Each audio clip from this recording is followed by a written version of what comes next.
أعوذ بالله من الشيطان الرجيم. بسم الله الرحمن الرحيم. السلام عليكم ورحمة الله وبركاته.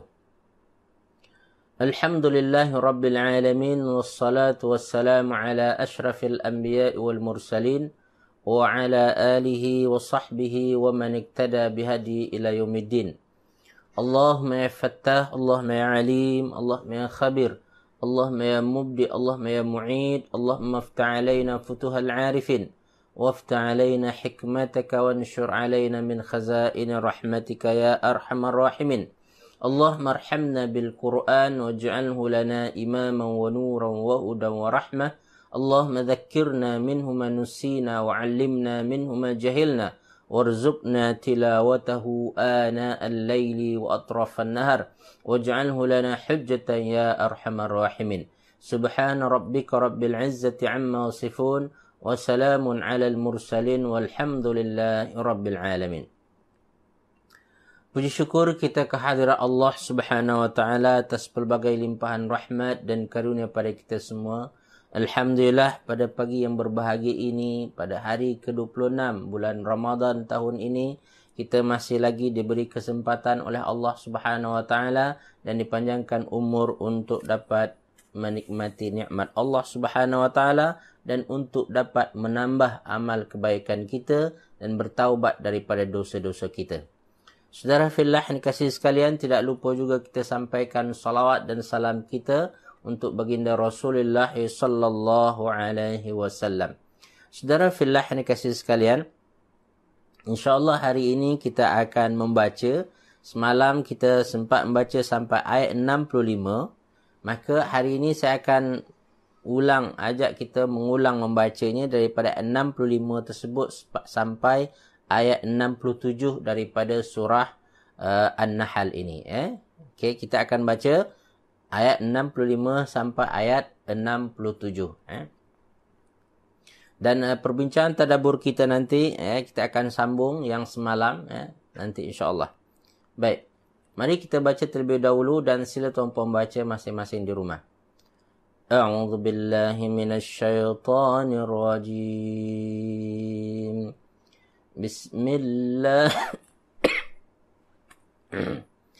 Bismillahirrahmanirrahim. Wallahu anzala minas samaa'i maa'a فأحيا به الأرض بعد موتها إن في ذلك لآية لقوم يسمعون وإن لكم في الأنعام لعبرة نسقيكم من بطونه من بين فرث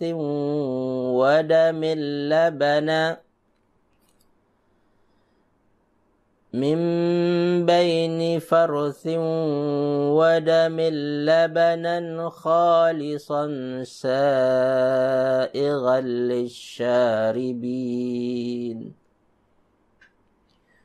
ومن ثمرات النخيل والأعناب تتخذون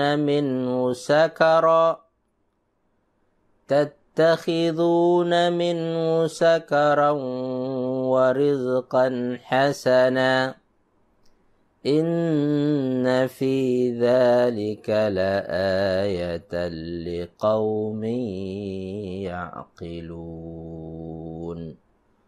Sadaqallahul azim. Dengan menyebut nama Allah yang Maha Pemurah lagi Maha Penyayang. Dan Allah menurunkan air hujan dari langit. Dan dengan air itu dihidupkannya bumi yang tadinya sudah mati. Sungguh pada yang demikian itu benar-benar terdapat tanda-tanda kebesaran Allah bagi orang-orang yang mendengarkan. Dan sungguh pada haiwan ternak itu benar-benar terdapat pelajaran bagi kamu. Kami memberi minum dari apa yang ada dalam perutnya berupa susu murni antara kotoran dan nanah dan darah, ya, yang mudah ditelan bagi orang yang meminumnya. Dan dari buah kurma dan anggur. Kamu membuat minuman yang memabukkan dan juga rezeki yang baik. Sungguh pada yang demikian itu benar-benar terdapat tanda-tanda kebesaran Allah bagi orang-orang yang mengerti. Maha benar Allah ke atas firman-firman-Nya. Saudara fillah yang dikasihi sekalian, pada perbincangan lepas tentang tafsir ayat 65 kita sudah jelaskan bahawasanya ayat ini menjelaskan tentang nikmat Allah berbentuk air yang Allah turunkan daripada langit. Yang mana air ini mempunyai peranan penting, dia adalah sumber kehidupan. Dalam ayat yang lain Allah Subhanahu wa taala menjelaskan bahawa daripada airlah Allah jadikan segala yang hidup, yang bernyawa. Daripada air. Air ini merupakan sumber utama daripada kehidupan manusia. Ulama tafsir ketika mentafsirkan ayat ini mengatakan air ini merupakan perumpamaan bagi wahyu yang Allah turunkan, yaitu Al-Quran yang disebutkan sebelum ini, yang ia menjadi penyelesai bagi khilaf, perbezaan di kalangan manusia, petunjuk dan juga rahmat bagi orang beriman. Dan dia juga adalah umpama air yang menghidupkan hati orang-orang yang dah mati.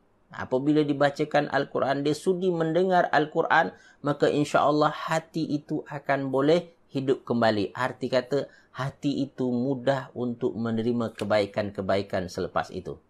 Ya. Jadi Al-Quran itu umpama air tadi. Air yang boleh menghidupkan. Ini dahsyatnya nilai Al-Quran ini, tuan-puan kasih sekalian.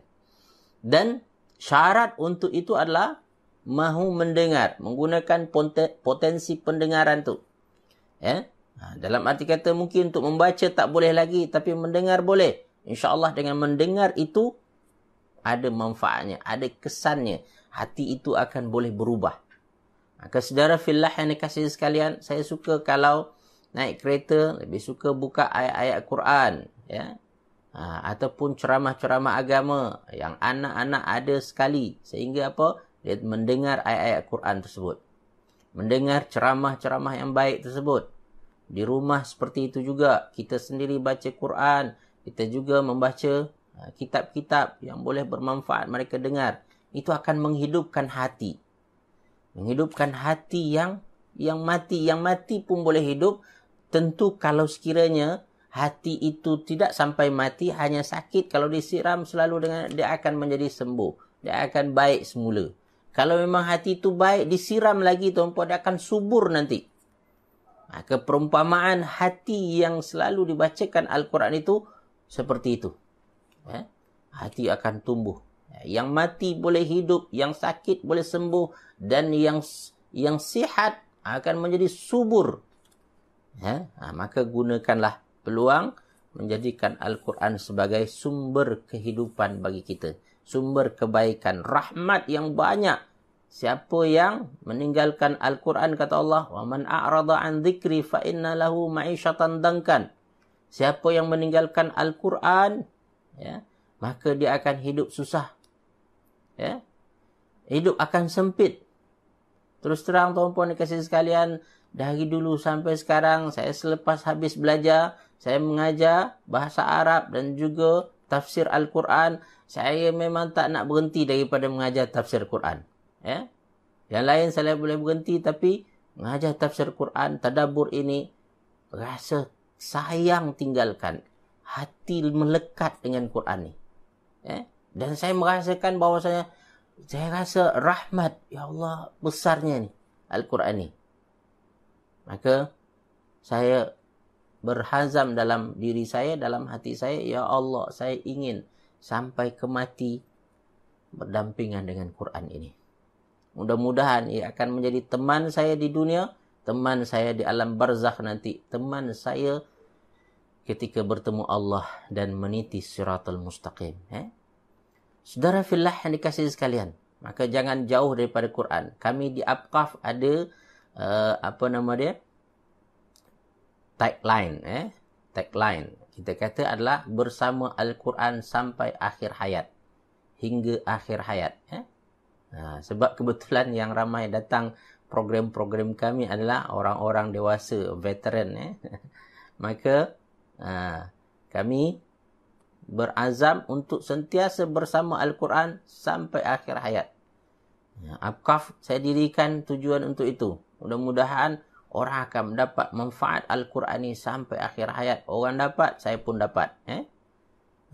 So, saudara fillah yang dikasihi sekalian, jangan jauh daripada Al-Quran. Al-Quran sangat powerful. Inilah kehidupan kita. Siapa yang tak hidup bersama Quran, hidup dia umpama hidup zombie, hantu. Sebab apa?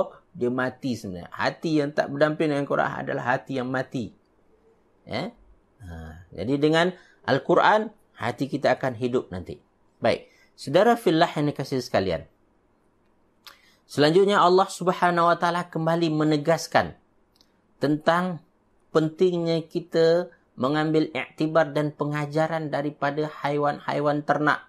Selepas di awal Allah Subhanahu wa taala menyebutkan tentang nikmat-nikmatnya yang berkaitan dengan haiwan-haiwan ternak, kembali Allah Subhanahu wa taala sebutkan perkara tersebut.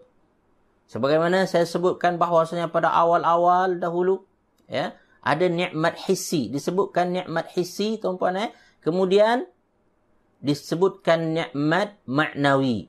Nikmat hissi adalah yang benda-benda yang boleh kita lihat. Maknawi adalah iaitu hidayah Allah Subhanahu. Maka sampai kepada ayat 65 ni, tuan-puan, Allah Subhanahu wa taala cerita tentang nikmat hidayah, betapa nampak beza antara nikmat hidayah.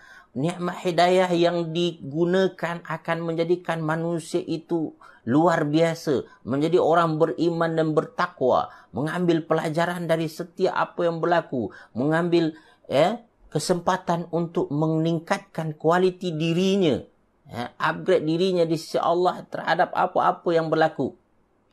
Ini kita nampak. Menerima takdir ketentuan Allah. Berbeza dengan orang yang tidak mengambil hidayah ini, dia akan selalu berhadapan dengan situasi yang dia merasa bahawa situasi tersebut buruk bagi dia. Tak boleh menerima ketentuan tersebut. Seperti orang-orang Arab yang mana dia mengingkari kalau dapat anak perempuan.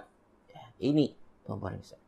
So, kembali Allah Subhanahu wa taala mengingatkan kita kepada nikmat yang hissi ini, iaitu binatang ternak. Tetapi binatang ternak yang disebutkan ini untuk menambah kefahaman kita tentang hidayah tadi itu. Yang mana kata Allah Subhanahu wa taala, pada binatang ternak itu terdapat pelajaran yang berharga bagi kamu.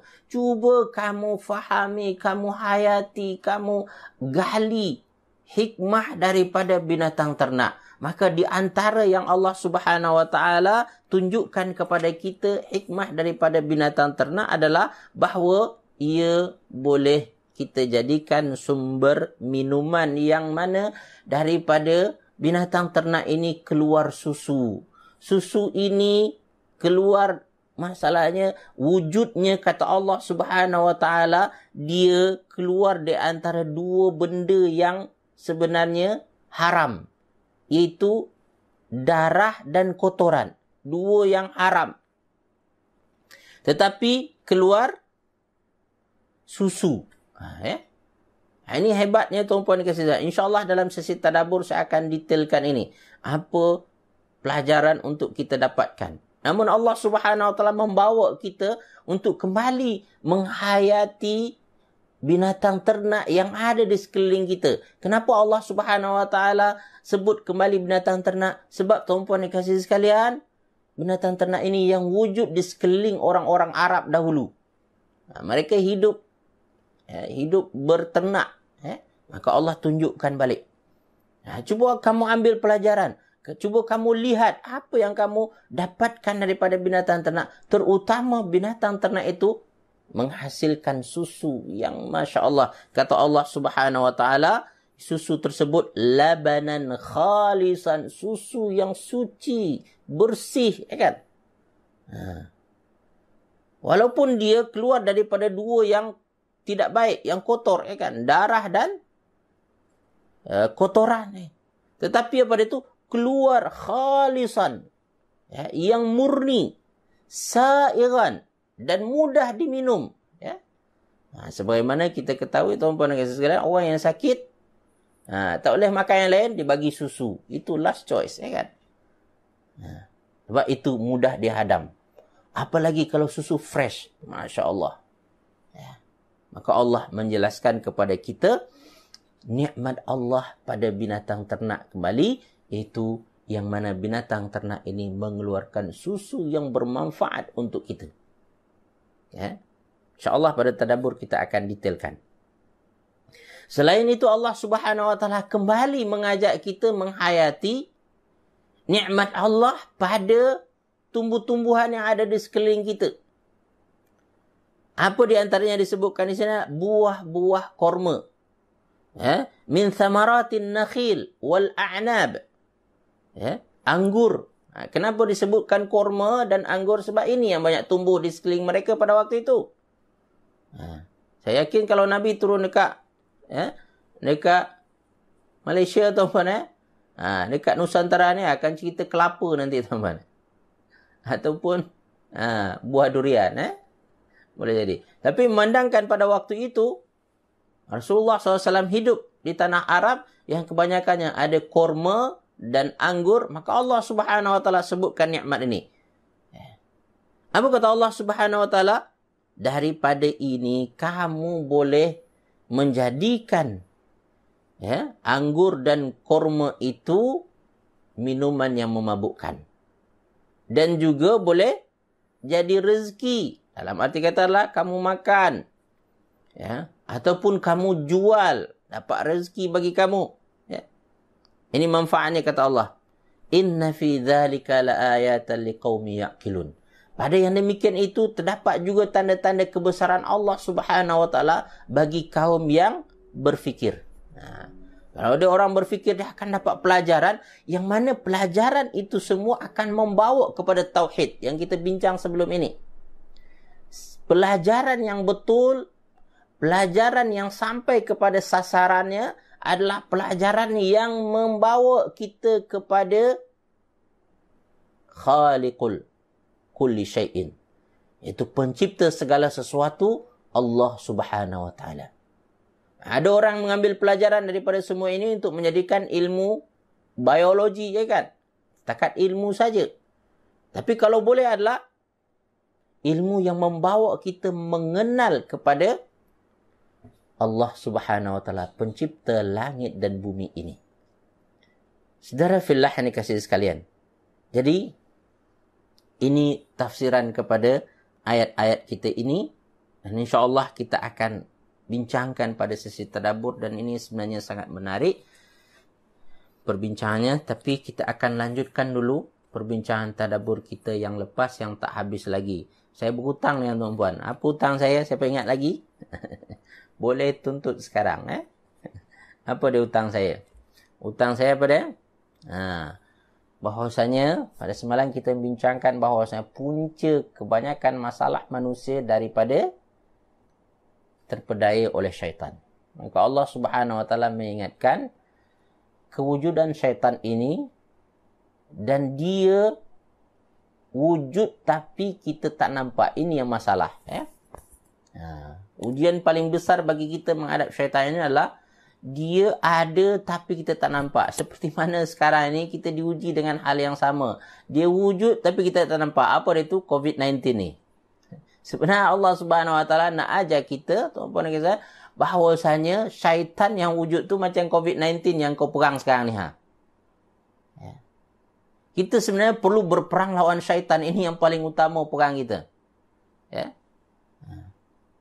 Maka ingat bahawasanya COVID-19 ini mengingatkan kita pada musuh kita yang utama, iaitu syaitan. Dia wujud, kita tak nampak kesan-kesannya, dahsyat. Ingat, COVID-19 tuan-puan dan kasih sekalian hanya menyebabkan sakit badan kita saja. Dia tidak boleh menyakiti hati kita. Dia tidak boleh menyakiti jiwa raga kita, jiwa kita. Tapi ingat, syaitan lagi dahsyat. Dia boleh dua. Dia boleh menyakiti hati kita dan selanjutnya boleh menyakiti iaitu tubuh badan kita. Apa dalil Ustaz mengatakan bahawasanya syaitan boleh menyakiti tubuh badan kita? Cuba tuan-puan tengok, iaitu kisah Nabi Ayub alaihissalam. Ya. Apa kata Allah dalam Al-Quran? Ya.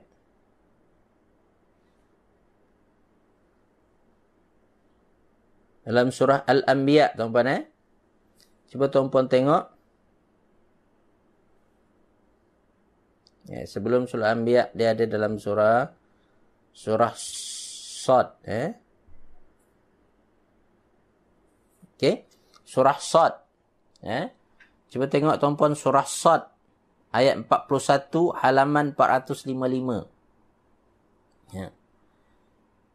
Ayat 41 muka surat 455 surah Sad. Kata Allah Subhanahu Wa Taala, وَاذْكُرْ عَبْدَنَا أَيُّوبَ إِذْ نَادَى رَبَّهُ أَنِّي مَسَّنِيَ الشَّيْطَانُ. Sesungguhnya, ingatlah akan hamba kami Ayub ketika dia menyeru pada Tuhannya. Sesungguhnya aku diganggu syaitan dengan penderitaan. Menderita. Binasabin tersebut adalah penderitaan fizikal. Dengan apa? Penderitaan. Kata. Binasabin, binusbin, wa'adab. Dia menyebabkan aku menderita dari segi fizikal dan terseksa. Wa'azab, terseksa. Dia sakit. Sakit yang berpunca daripada gangguan syaitan. Itu ayat 41 Kak Dalina. Ayat 41 muka surat 455. Jadi syaitan, ketahuilah dia pertama memang tujuan utama dia mengganggu fizikal kita. Mengganggu hati kita. Mengganggu hati kita. Tapi kalau sekiranya hati kita dia tak boleh ganggu seperti mana yang dia buat pada Nabi Ayub AS, dia berusaha untuk mengganggu hati Nabi Ayub. Tapi hati Nabi Ayub ni tu hati yang kenal Allah Subhanahu Wa Taala. Hati yang tak tak terpengaruh sedikit pun dengan gangguan syaitan. Maka iblis meminta kepada Allah, ya Allah, aku nak tahu betul ke Ayub ni hebat macam ni sangat. Izinkan saya untuk mengganggu fizikal dia pula. Maka datanglah wabak. Wabak sebenarnya daripada syaitan juga. Kalau ikut pada keterangan ulama tafsir. Datanglah penyakit yang menyebabkan haiwan-haiwan ternak dia mati. Habis semuanya. Dan di antara gangguan tersebut sampai kepada anak-anaknya. Ada 12 orang pun mati. Habis. Sehingga pada itu datang pula pada dia. Semua ujian tersebut, binatang ternak, rezeki yang ditarik oleh Allah Subhanahu Wa Taala dengan matinya semua tersebut, menyebabkan Nabi Ayub tenang saja. Cool je dia. Dia tak ada apa-apa. Dimatikan pula iaitu anak-anak dia. Dia masih tenang lagi. hati tak berubah lagi. Masih lagi hati yang bersyukur, hati yang sabar, hati yang redha dengan Allah Subhanahu Wa Taala. Sehingga apa itu? Tak boleh ni. Kita cuba Ayub pula. Disakitilah Ayub dengan satu penyakit yang menyebabkan tubuh badan dia, kalau ada orang kata sakit paling teruk, dialah paling teruk. Sehingga nanti Allah Subhanahu Wa Taala, kalau ada orang yang mengadu kepada Allah, dia tidak dapat menjadi seorang yang soleh, dia tak menjadi hamba Allah yang bersyukur, disebabkan penyakit dia dahsyat, dia kata. Maka Allah Subhanahu Wa Taala akan cantas, akan counter alasan dia tersebut dengan apa? Dengan mengatakan, aku ada hamba yang paling teruk sakitnya, iaitu Ayub. Tapi dia masih lagi menjadi hamba aku yang taat, dia kata. Hamba aku yang bersyukur, dia kata. Ya? Jadi kalau ada COVID-19 menyebabkan orang sesak nafas semua kan, itu tak seberapa lagi dengan ujian yang dihadapkan Allah kepada Nabi Ayub alaihissalam. So, saudara fillah ni kasih, poin saya kat sini adalah syaitan, tuan-tuan, ketika tak berjaya mengganggu batin kita, dalaman kita, hati kita, itu yang target utama dia. Dia akan ganggu apa dia tu? Iaitu fizikal kita. Dan ketahuilah, kalau sekiranya tuan-tuan menghadapi sakit-sakit yang tak tahu punca, ini pun daripada syaitan ini. Tapi ada juga penyakit yang memang fizikal betul-betul, tuan-tuan. Jangan tuan-tuan tuduh, iaitu itu daripada syaitan. Baik, tuan-tuan dikasih sekalian, saya bercerita pada pertemuan lepas tentang apa? Tentang 10 pintu-pintu syaitan. Yang mana ingat, kita ketika memerangi syaitan, jangan kita membuka pintu. Kenapa diungkapkan pintu syaitan, tuan-tuan? Pintu itu sudah ada. Dia ada dalam diri kita. Jangan sampai kita buka besar-besar. Nanti musuh kita senang nak masuk ketika dia hendak masuk ke dalam diri kita. Pertama, siapa ingat lagi? Kita dah bincang. Pintu pertama adalah pintu marah. Marah, kawal, belajar. Saya pun masih dalam tahap belajar, tuan-puan sekalian. Yang menguji betul. Macam-macam yang menyebabkan kita boleh marah. Tapi kita kembali ingat, ini ujian Allah ni. Dan satu lagi adalah marah yang betul daripada syaitan ni, tuan-puan. Marah yang bukan disebabkan berkaitan dengan Allah Subhanahu Wa Taala. Ada marah yang dibenarkan ketika agama Allah ini dihina, caci maki ataupun ditinggalkan. Maka kita boleh marah. Tapi itu pun mesti dikawal. Tidak semata-mata. Yang kedua apa dia tu? Pintu dia? Pintu syahwat. Pintu syahwat. Nafsu yang keinginannya melebihi daripada yang dibenarkan. Ini syahwat. Nafsu dia ada keinginan. Tetapi setakat yang dibenarkan, yang halal, it's okay. Tak ada masalah. Tapi ada yang melepasi yang diperlukan. Ini jadi dia syahwat. Baik, tuan-puan dikasih sekalian. Yang ketiga apa kita kata? Adalah hasad. Dengki. Hasad ini sebenarnya ada yang baik, saya kata semalam. Kan? Ada jenis hasad. Ada 4 saya sebut. Nak tahu tak yang 4 ni? Atau kita masuk kepada yang pintu yang keempat saja. Hasad ada 4, tuan-puan kata. Sama adalah, pertama hasad paling tinggi, tuan-puan, adalah dengki kepada segala yang orang miliki, sama ada itu hal dunia ataupun hal akhirat ataupun kebaikan, agama, semua dia dengki dan dia mengharapkan agar semua kebaikan orang tersebut, nikmat yang orang dapat tersebut, hilang daripada orang itu dan berpindah kepadanya. Ini tahap pertama. Dengki yang ingin nikmat yang orang dapat tersebut hilang daripadanya dan pindah kat dia. Ini yang kedua, yang pertama ya. Yang kedua pada itu iaitu hasad, menginginkan nikmat yang bersifat duniawi. Dia nampak orang dapat nikmat duniawi, dia nak dapat. Ya. Dan nikmat itu pindah kat dia tanpa mengharapkan nikmat itu hilang dari orang tu. Dia nak, ya, dia nak. Tapi nikmat dunia.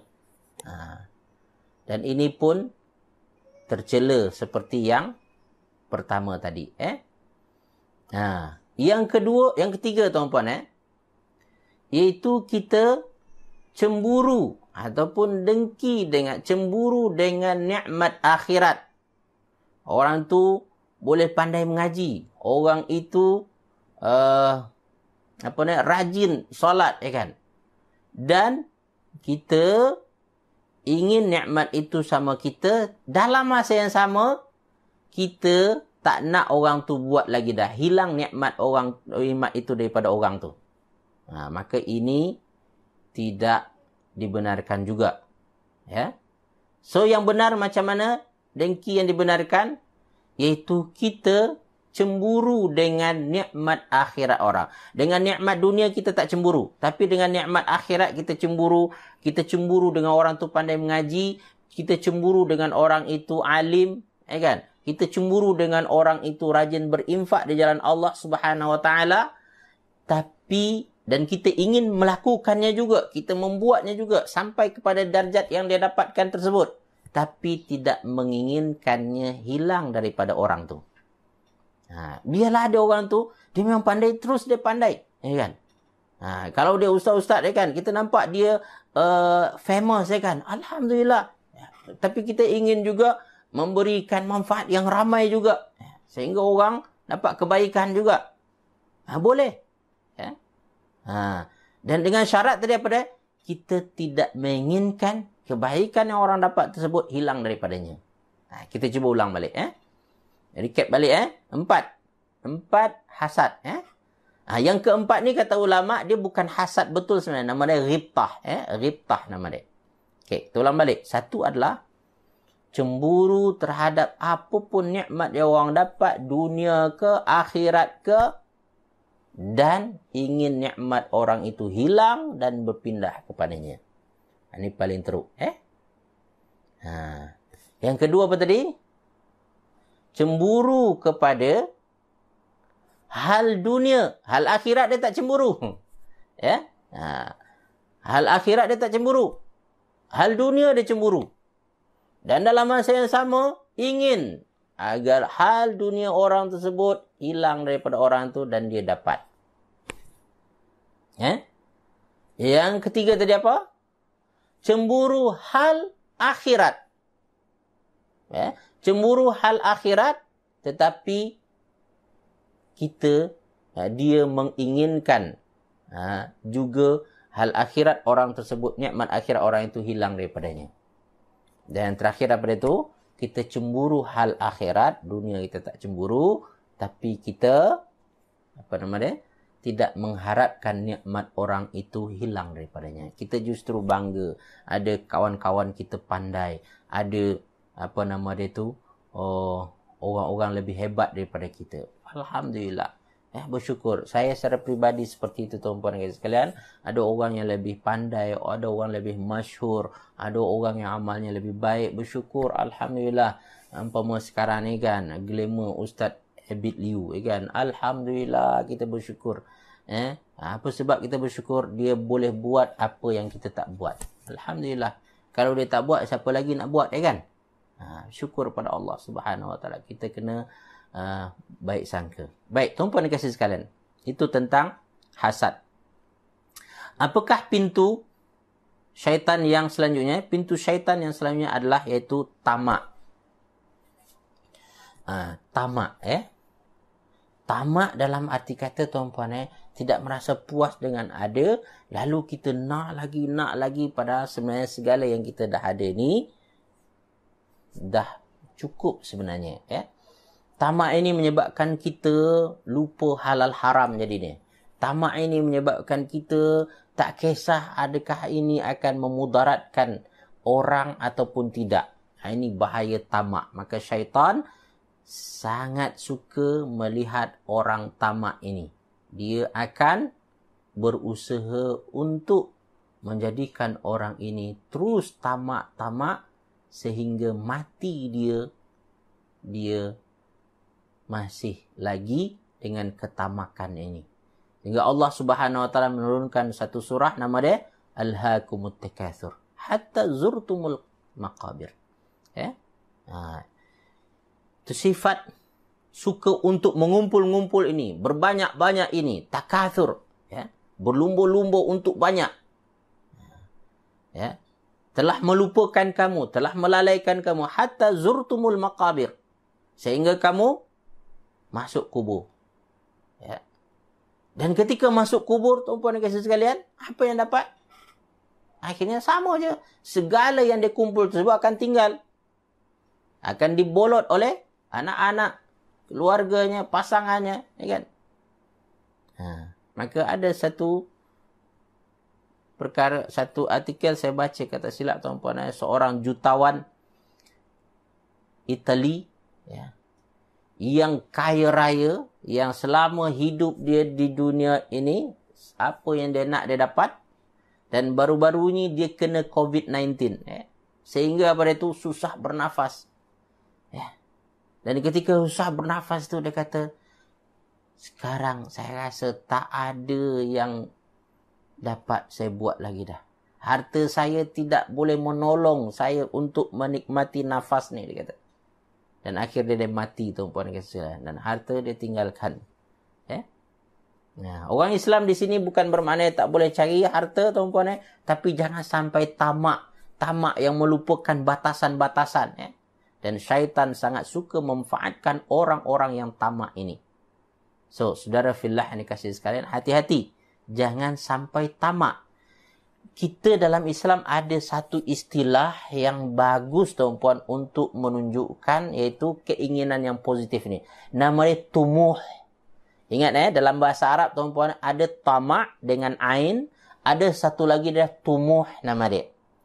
Tumuh ini adalah keinginan dan kemahuan yang positif. Kemahuan untuk meningkatkan kualiti diri kita.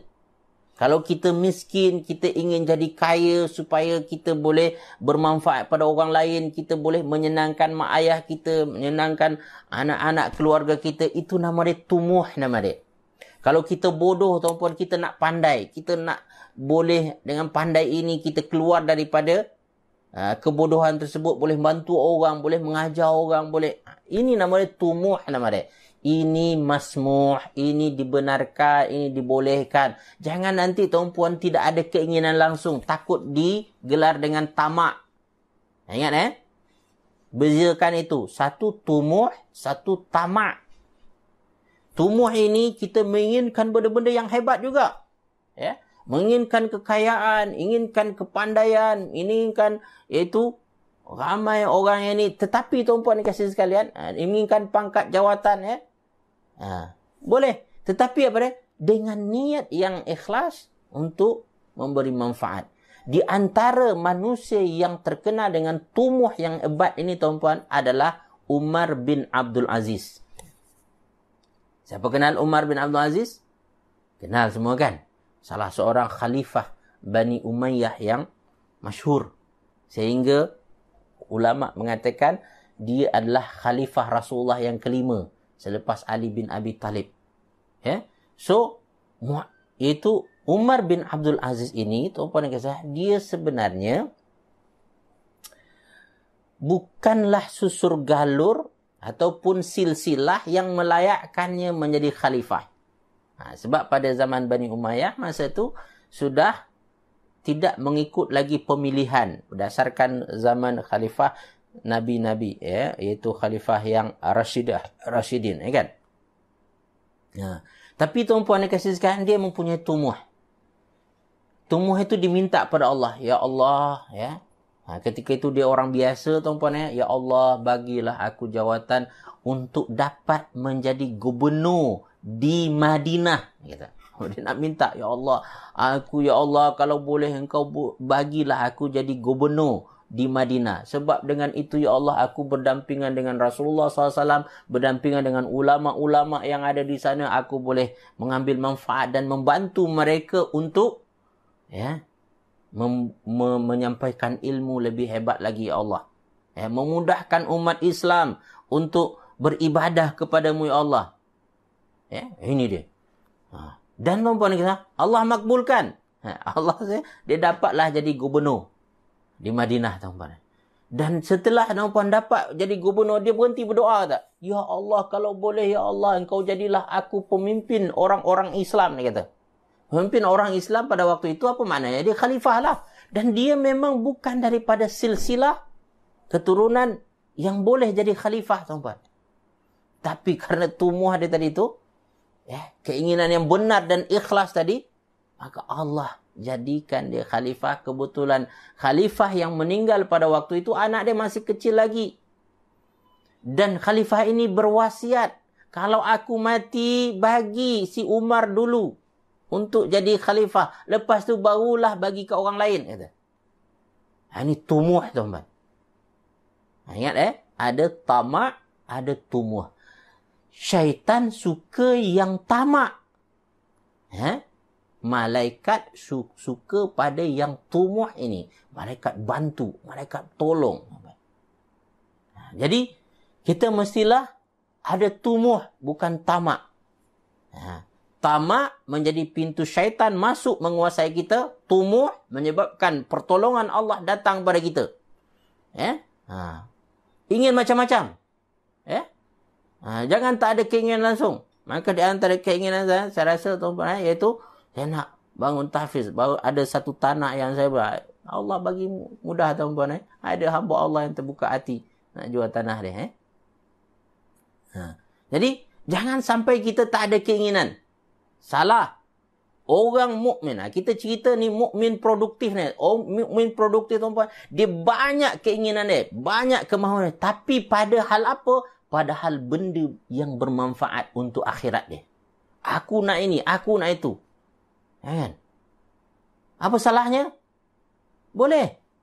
Tak ada masalah. Jangan pula, tuan-tuan, engkau tamak lah. Bukan. Itu tak tamak. Kalau dalam hal kebaikan. So, ada tamak, ada tumuh. Tolong bezakan tu. Jangan campur. Ramai orang salah faham. Dan salah menilai orang. Ketika orang, tuan-tuan, orang tu dah pandai dalam bidang ni. Dia nak belajar ni, nak belajar tu pula. Engkau tamak lah semua, engkau nak ini. Jangan, Dia cicit kepada Sayyidina Umar bin Khattab. Betul. Cicit kepada Sayyidina Umar bin Khattab. Dan dia tak melayakkan dia sebenarnya untuk jadi khalifah. Tapi Allah Subhanahu Wa Taala nak bagi kebaikan untuknya. Nak membuktikan bahawasanya Allah berdasarkan sangka hambanya. Engkau nak minta tu Allah bagi. Ingat, tuan-tuan, memahami konsep takdir yang saya kata, ada perkara yang kalau kita minta kepada Allah, kita usaha, Allah akan bagi. Jangan tuan-tuan berfikiran sempit, atau berfikiran, tuan-tuan, kecil. Berfikiran besarlah. Saya masa belajar dulu, tuan-tuan, katakan, macam mana aku boleh buat PhD ni? Tapi, tuan-tuan, saya fikir, ya Allah, aku nak buat PhD. InsyaAllah susah macam mana pun juga akan aku cuba. Memang susah, tuan-tuan, tapi Allah mudahkan lepas tu. Dapat juga akhirnya. Alhamdulillah, ya Allah. Maka saya sangat yakin dengan tumuh ini, tuan-tuan. Maka mukmin yang produktif adalah mukmin yang ada tumuh. Mintalah macam-macam. Berkeinginlah yang macam-macam, tuan-tuan. Tapi yang positif, yang membantu kita makin dekat dengan Allah Subhanahu Wa Taala. Dan minta kepada Allah Subhanahu Wa Taala keinginan-keinginan kita yang tak akan menghantar kita kepada redanya. Minta, ya Allah. Ya Allah. Sebenarnya kita ada doa kan. Ya Allah, jadikanlah keinginan-keinginan aku ini sesuai dengan keinginanmu, ya Allah. Jangan sampai keinginan aku ini yang engkau sebabkan ia punca kepada kesusahan dan kesengsaraan aku, ya Allah. Minta pada Allah Subhanahu. So, kunci, banyak tuan-puan kita masa sikit je. Sebab perkara ni penting, tuan-puan. Tak apa ya.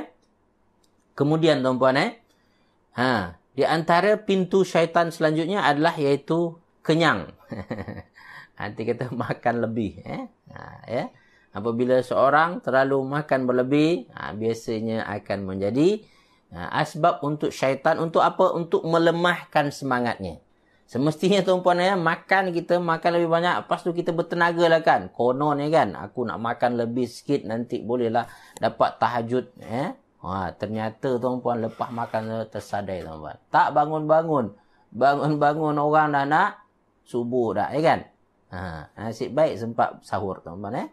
Kalau tak, subuh pun ke laut. Kan? So, tuan-puan jaga. Dan nampak memang tuan-puan kasih sekalian. Umat Islam yang produktif ini, makan itu memang untuk membuatnya bertenaga melaksanakan tugas dan tanggungjawab hariannya. Sekiranya makanan tersebut boleh menyebabkannya lemah dalam melaksanakan tugas dan tanggungjawabnya kepada Allah Subhanahu Wa Taala, maka dia akan kurangkan. Justru kalau kita lihat, tuan-puan dan sekalian, kita bagusnya makan sikit, kan? Makan sikit dan cukup untuk membuat kita kuat melaksanakan perintah Allah Subhanahu Wa Taala. Baik, itu dia. Yang selanjutnya adalah yang keberapa? Yang keenam, tuan-puan dan sekalian, iaitu terburu-buru, tergesa-gesa. Dalam bahasa Arab nama dia al-ajalah. Ya, terburu-buru, tergesa-gesa. Nak cepat. Dan sifat ini, tuan-puan dan sekalian, ada pada diri kita semua. Manusia diciptakan dalam keadaan terburu-buru. Nak cepat semua. So, cuba kawal diri kita, tuan-puan. Saya secara peribadi ada sifat ini, tuan-puan. Nak cepat. Nak cepat. Ya, betul Kak Kalsum. Makan berhenti sebelum kenyang. Kalau kita macam mana? Selagi dah kenyang, masih nak makan lagi. Tak puas lagi. Kebetulan sedap ni, kan? Baik, tuan-puan dikasih sekalian. Jadi, kita mesti kawal diri kita untuk jangan sampai terburu-buru. Akhirnya kita perlukan tenang, tuan-puan. Tenang. Dan biasanya, tuan-puan, terburu-buru ini mempengaruhi ibadah kita. Saya dapatkan ketika saya terburu-buru, tuan-puan, ibadah pun jadi terkejar-kejar, nak cepat je. Ia tak ada rasa manis ibadah tersebut. Nak habis cepat, kan? Jadi, kadang-kadang perlu kita bertenang, mengawal diri kita. Sebab akhirnya, tuan-puan, apabila sesuatu itu memang sudah ditakdirkan untuk kita, dia tak akan ke mana, kita akan dapat juga. Okey, yang ketujuh, tuan-puan. Yang ketujuh, pintunya adalah pintu bakhil, kedekut. Ini pintu dia. Sifat ini pun ada, tetapi syaitan suka masuk melalui itu. Tergesa-gesa tu pun syaitan masuk melalui itu. Sehingga apa dia? Tergesa-gesanya kita lupa banyak nanti. Lupa ini, tertinggal ini, kan?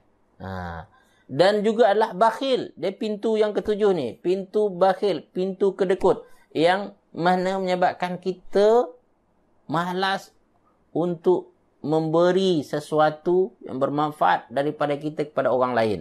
Kedekut dalam banyak hal, tuan-puan. Bukan kedekut dalam bab harta saja. Bukan bakhil dalam wang saja. Bakhil dalam hal yang lain. Kadang-kadang dia ada idea, ada pendapat, ada ilmu. Kedekut, dia tak berkongsi ilmu. Kan?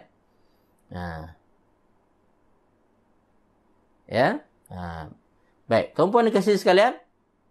Maka oleh itu, kawal bakhil kita. Sebab bakhil ini hanya akan membawa kepada keburukan bagi kita di dunia dan di akhirat. Tak akan memberi manfaat pada kita. Okey, selanjutnya tuan-puan dan kasih sekalian adalah ke-8, takut miskin. Risau tentang kalau aku belanja, biasanya dia berkaitan rapat dengan bakhil inilah. Bakhil ini. Takut miskin. Segala satu adalah, kalau aku tak ada nanti macam mana? Dia takut. Ya. Padahal tuan-puan dikasihi sekalian, Allah Subhanahu Wa Taala dari segi rezeki Allah dah jamin. Apa yang kita perlukan di dunia ini Allah dah jamin ada. Ya. Yang sepatutnya yang kita perlukan ada. Ya. Maka segala yang berlebih daripada kita ada, kita kena niatkan fi sabilillah. Yang berlebih tersebut kita niatkan fi sabilillah.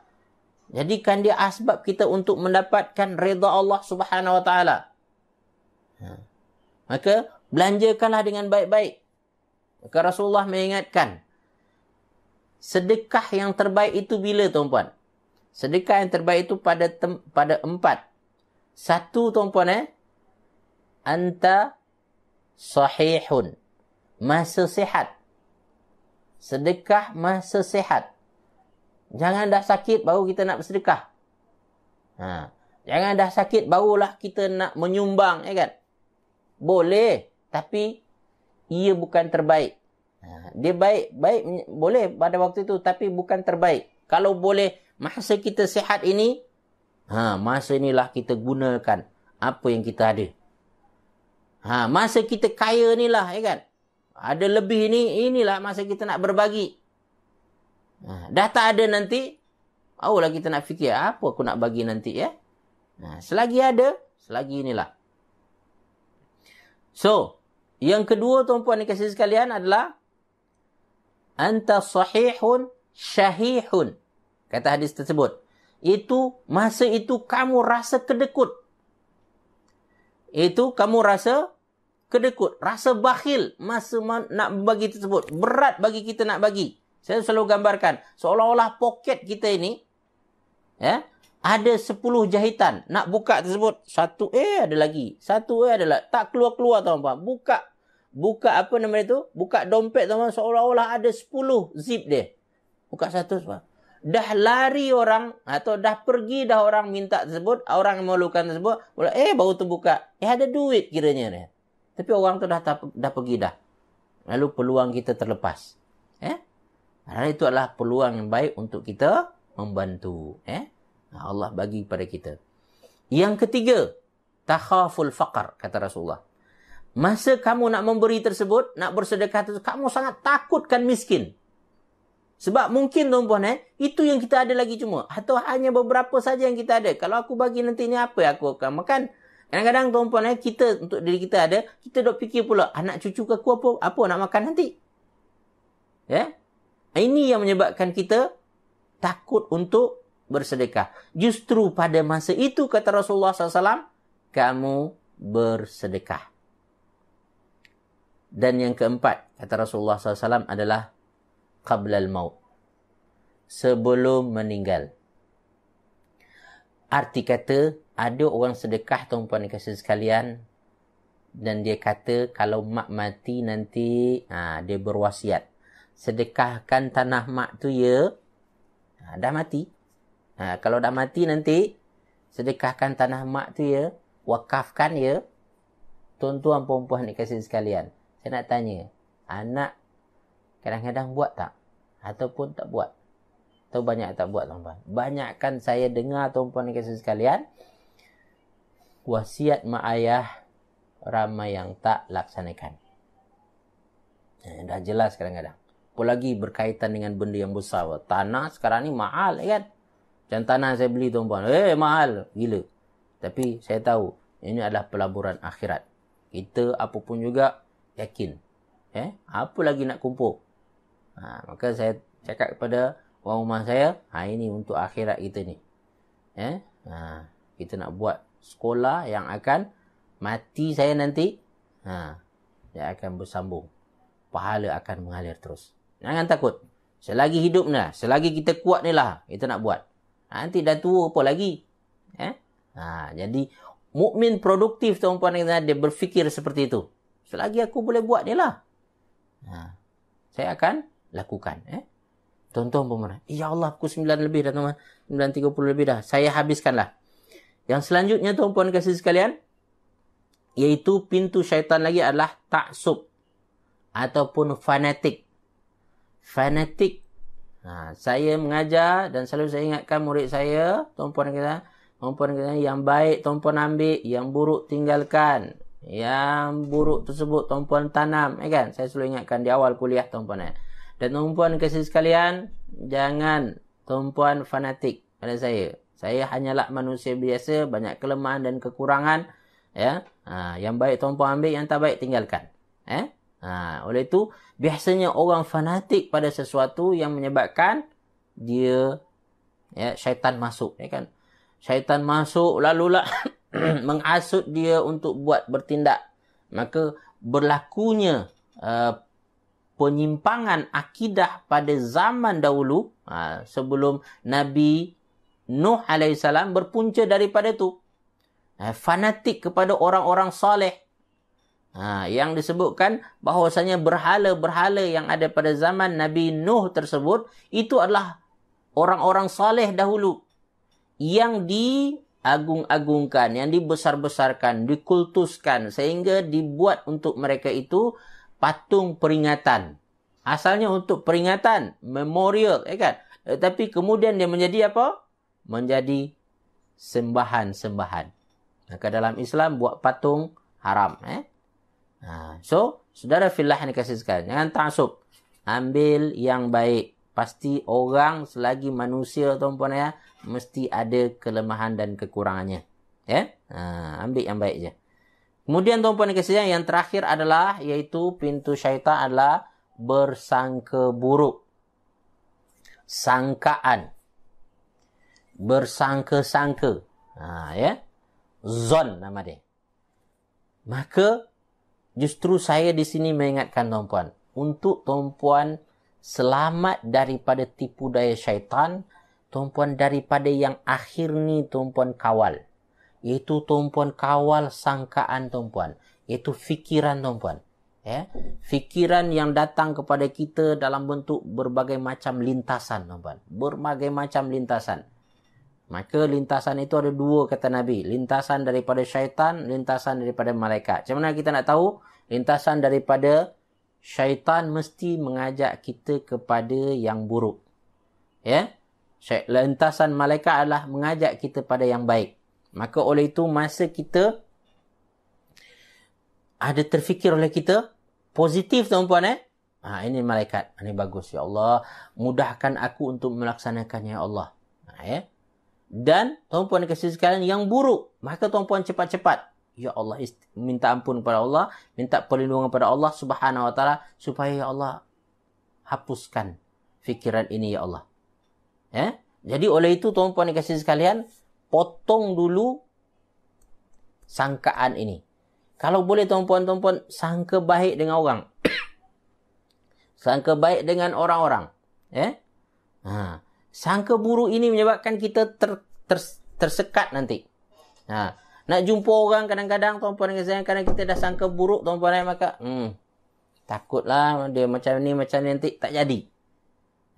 Padahal orang tak seperti yang kita sangkakan. Kebanyakan tuan-puan dan orang sibuk dengan hal masing-masing. Tak sempat pun nak fikir kita. Kan? Tak sempat pun nak fikir kita. Tapi kita merasa, orang tu mungkin macam ni kat aku, nak macam ni. Tak ada pun sebenarnya. Maka itu datang daripada syaitan. Dan ingat Allah dalam surah Al-Hujurat, tuan-puan yang saya, melarang kita daripada bersangka-sangka ini. Ya ayyuhalladzina amanu istanibu katsiran minadh-dhann. Hindarkan banyak sangka tu. Sebab itu merupakan pintu syaitan. So oleh itu tuan-puan, tutup pintu syaitan ni. Kalau tuan-puan nak buka, tak payah bukalah. Jangan hanya secukup dia tu. Apa yang perlu saja. Jadi tuan-tuan, puan-puan dikasih sekalian, itu dia 10 pintu-pintu syaitan yang perlu kita ketahui agar kita selamat daripada tipu dayanya. Tahuilah tuan-puan, kita tak akan dapat manfaat daripada kuliah kita ini apabila kita tak faham perkara ini. Maka saya perlu menyebutkannya, mudah-mudahan dia akan membantu kita dalam proses memperbaiki diri kita. So, kalau tuan-puan ingin memperbaiki diri tuan-puan, tengok aspek-aspek ini. Aku ada tak perkara ni? Surah Hujurat berapa Ustaz? Ayat 11 ke? Ayat 11 kalau tak silap saya. Cuba Kak tengok ayat yang ujung-ujung tu ya. So, tuan-puan dikasih sekalian, cut awal-awal sangkaan ini. So, tuan-puan perbaiki ini. Kita mau tak mau mesti ada salah satu daripada yang 10 ini. Cuma dominan atau tidak. Banyak atau tidak. Jangan tipu. Semua kita ada benda ni. Ya. Cuma banyak ke tidak, lebih atau tidak. Maka perbaikilah mana yang dahsyat tadi, yang teruk tadi tu. Ya. InsyaAllah. Mudah-mudahan bermanfaat bagi kita semua. Saya mohon maaf terlebih masa hari ini Kak Zainiah. Ya. Terima sama-sama ya. Ayat berapa? Cuba tuan-tuan tengok surah Al-Hujurat ayat 11 ataupun 12 kalau tak silap saya.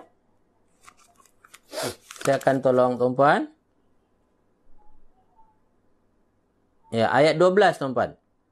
Ya ayyuhalladzina amanu ijtanibu katsiran minadh-dhann. Okey, Kak Dalina dengan Kak Azza Jaafar, iaitu ayat 12 yang terang-terang Allah Subhanahu Wa Taala larang kita daripada banyak bersangka-sangka.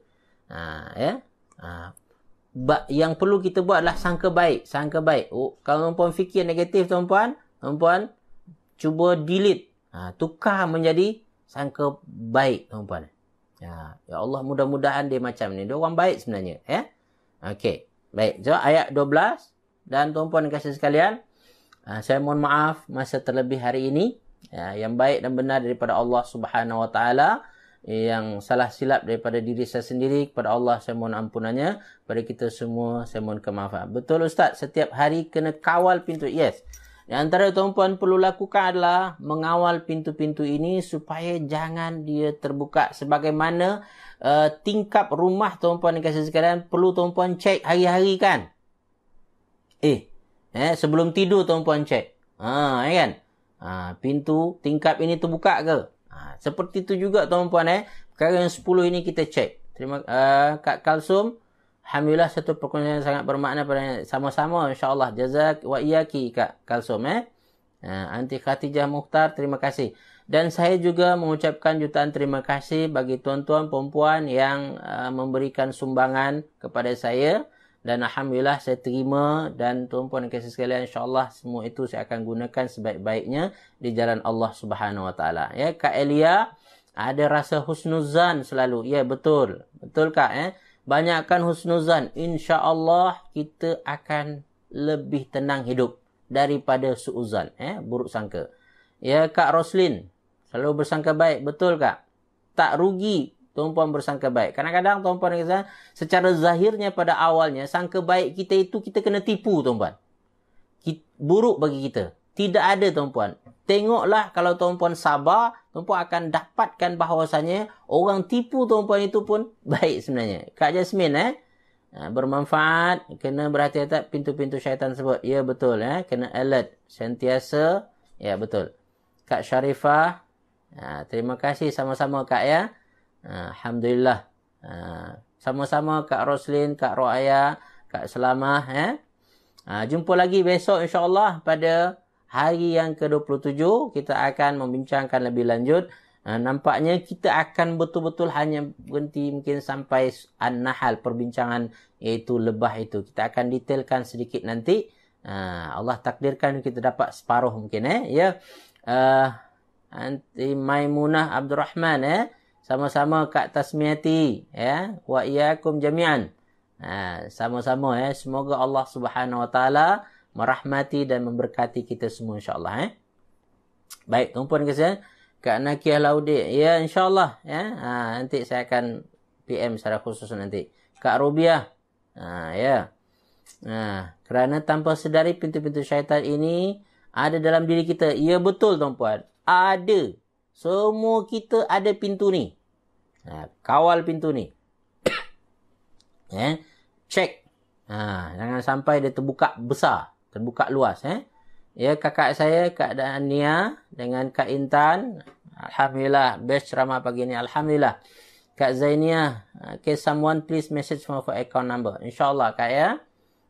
Baik, tuan-tuan dan kasih sekalian, yang baik dan benar daripada Allah Subhanahu wa taala, salah silap daripada diri saya sendiri, pada Allah saya mohon ampunannya, pada kita semua saya mohon kemaafannya.